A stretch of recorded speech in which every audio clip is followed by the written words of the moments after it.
The Samsung Galaxy S6 Active is not your average smartphone. It's a rugged smartphone built for adventure, but it has flagship smartphone-like specs, which is not very common for rugged smartphones. In fact, it features just about the same internals as the standard Samsung Galaxy S6 and the Galaxy S6 Edge. It just features a more durable build construction made for people with a very active lifestyle, hence the name. And it is exclusive to AT&T. So enough talk, let's go ahead and see what it looks like and what's included in the box. With the help of my trusty Beau HD unboxing knife, we can go ahead and slice off the tape and lift up the top flap, and we'll find a quick start packet sitting right on top to help you get familiar with this device quickly and efficiently.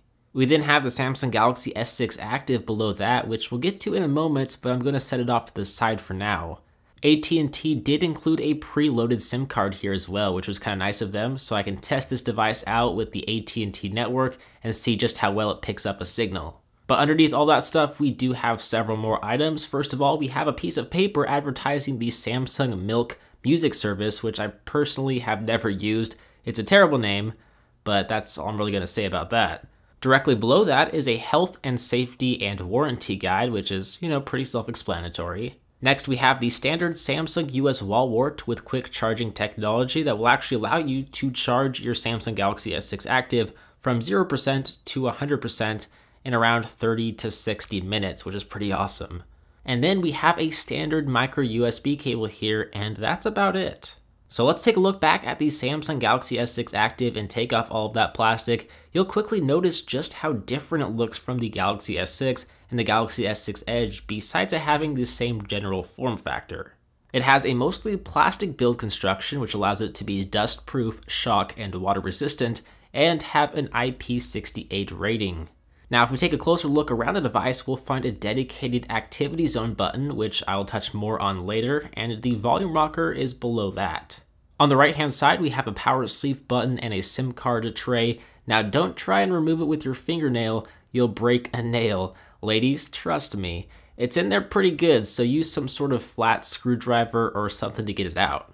But on top, we have a 3.5mm headphone jack and IR blaster, and on the bottom, we have a micro USB port, and that's about it. On the front of the S6 Active, there's the standard 5-megapixel front-facing camera sensor and ambient light sensors, the 5.1-inch Super AMOLED Quad HD display with a 2560 by 1440p resolution.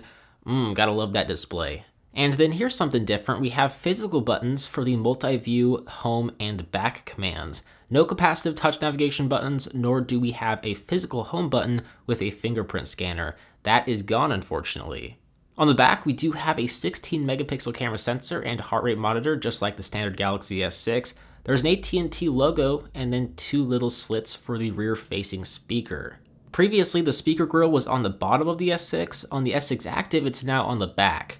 But that's about it for the hardware. Now, the back cover does have some texture to it, but really not too much. And it contrasts with the smooth overlapping plastic shell, which appears to have 4 bolts in each corner.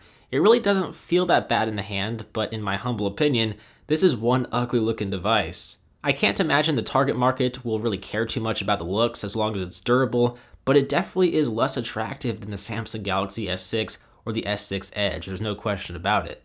The corners themselves are flattened out and aren't round, which kind of makes sense to help protect against drops, but it does look pretty bad.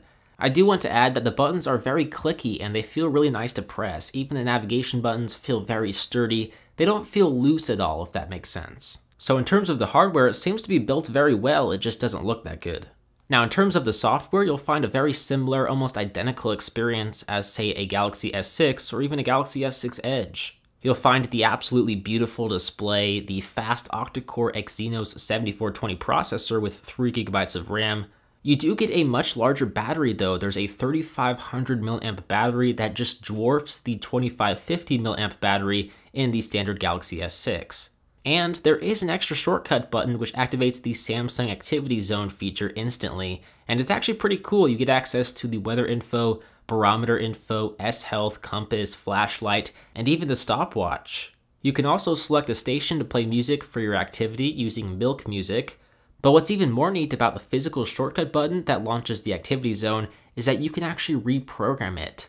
So if you go to the settings and go to Active Key, you can customize the active key to open up certain apps when you press it once. and you can program it to activate a certain app when you long press it. And you can enable the active key when on the lock screen. So this is a really cool feature. Big thumbs up to Samsung for adding this shortcut key. But with that said, guys, that's essentially the Samsung Galaxy S6 Active and what differentiates it from the standard Galaxy S6. I'll leave links to the AT&T listing down below if you want to check it out. It retails for $695 off contract, but you can get it for $23 a month for 24 months through AT&T Next. Let me know what you think of this device. If you have any questions, feel free to leave them down below or send me a tweet on Twitter at BeauHD. As always, I am BeauHD. I hope you guys enjoyed this video. Thank you for watching, and I will see you in the next one. See ya!